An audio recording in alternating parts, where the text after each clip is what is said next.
Americans are pulling out one of the most shocking wild plants in North America. A green often described as highly nutritious, tested in a lab against human breast cancer cells, and still growing beside driveways, fences, and backyard gardens. This is lamb's quarters. Most people were trained to spray it, trash it, and call it a weed. But older cultures treated it as food, and modern science found compounds interesting enough to study seriously. So before you pull it from your tomato bed or poison it with lawn chemicals, watch what this plant really is. This is not a cancer cure story. It is the story of a free food plant America was taught to hate. That small backyard mistake is bigger than it looks. It is not just a gardener throwing away an unfamiliar plant. It is a modern ritual. Clear the bed, bag the wild green, call the garden clean, then buy nutrition somewhere else. But lamb's quarters did not need a seed packet, a fertilizer schedule, a plastic clamshell, or a refrigerated truck. It appeared because the soil was disturbed, open, and alive. And in many older food cultures, that was not a problem. That was an invitation. People did not see this plant as a dirty intruder. They saw it as food.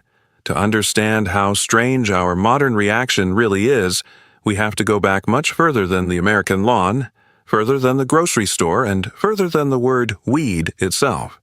In the spring of 1950, peat cutters working in Jutland, Denmark struck something in the bog that was not wood, stone, or buried root. It was a man, curled in the dark peat with a noose still around his neck. The acidic bog water had sealed him so completely that his face, beard stubble, fingerprints, and even the contents of his stomach remained intact after 2,400 years. Archaeologists would call him Tollund Man, and when scientists examined his final meal, they did not find some royal grain, sacred crop, or lost ceremonial food. They found porridge made from dozens of plant species, with a wild chenopod at the center of the meal, a close botanical relative of lamb's quarters. In Iron Age Europe, this was not exotic. It was field food, survival food, ordinary food. Modern forensic science did not recover a legend. It recovered a dinner. And that is what makes the story uncomfortable. A plant family preserved inside a 2,400-year-old stomach may still be growing closer to you than the nearest grocery store. The plant is called lamb's quarters. Some gardeners know it as fat hen, goosefoot, or less precisely, pigweed. But most Americans know it by the name that ended the conversation before it even began: weed. And that name is the trap. Once a food plant gets renamed as a weed, people stop asking what it tastes like, what it contains, or why older cultures kept eating it. Lamb's quarters belongs to the broader chenopod world, the same ancient plant group connected to grain-like seeds and edible greens across multiple food traditions. In India, bathua is folded into everyday meals. In Mexico, related wild greens live inside the tradition of quilites. In China, similar greens have long been cooked instead of sprayed. But in modern America, lamb's quarters often grows along fence lines, driveway edges, backyard corners, compost piles, and untreated raised beds, waiting for someone to recognize it before the trash bag comes out. And once you stop seeing it as lawn waste, the nutritional story becomes harder to ignore. Depending on the source, growing conditions, and preparation, lamb's quarters is often reported as an exceptionally nutrient-dense wild green, rich in minerals, vitamin C, iron, and plant protein compared with many familiar grocery greens. That does not make it magic. It makes it uncomfortable. Because this plant does not need a plastic tub, a wellness label, a refrigerated truck, or a monthly supplement habit to become valuable. It needs clean soil and human knowledge. A branded green powder keeps you buying. A clean corner of a backyard gives you capability. Older food cultures did not eat plants like this because they were trendy. They ate them because they were available, nourishing, and practical. The real shock is not only what lamb's quarters contains, it is how long human beings understood its value before modern America forgot. Before corn became the crop most Americans associate with this continent, North America already had its own food system. Archaeologists call it the Eastern Agricultural Complex, with evidence across Oklahoma, Kentucky, Tennessee, Illinois, Missouri, and other parts of the eastern United States. And this was not random foraging. Native farmers were selecting, saving, and improving plants over generations. One of those plants was a chenopod closely related to lamb's quarters. The evidence is buried in the seed itself. Wild chenopod seeds had a thicker coat, built to survive for years in the soil. The domesticated form had a thinner coat, easier to germinate, easier to grind, and easier to use as food. That difference matters. A thinner seed coat does not appear because someone casually picked weeds from a field. It appears because people paid attention, saved the useful plants, and slowly shaped them into crops. That is agriculture. And this changes the whole story. Today, Americans pay premium prices for ancient grains, heritage foods, regenerative farming, and imported superfoods. But part of that older food intelligence was already here in North American soil long before the modern grocery store gave food a barcode. Lamb's quarters was not born as a backyard nuisance. It belonged to a food memory that was pushed aside, renamed, and eventually treated like a problem. And this was never only an American story. Across the world, people kept meeting this same broader plant family and kept arriving at the same conclusion. This was food. In the Andes, its cousin became quinoa. In Mexico, huauzontle and quelites entered everyday cooking. In India, bathua went into flatbreads and winter dishes. In China, similar greens were stir-fried, simmered, and treated as normal vegetables. Different languages, different climates, different kitchens, but the same practical truth. People cooked these plants because they were available, nourishing, and useful. That is what makes the modern American reaction so strange. A plant connected to ancient agriculture, global kitchens, and survival food did not suddenly become useless. It was reclassified. The question is not why older cultures ate it.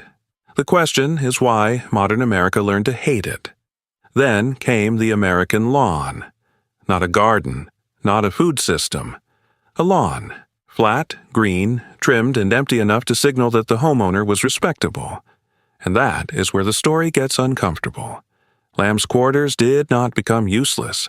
It became unacceptable. In 1947, the Scotts Company began selling American homeowners a new chemical solution, 2,4-D, a selective broadleaf herbicide that could kill plants like dandelion, plantain, clover, and lamb's quarters while leaving grass behind.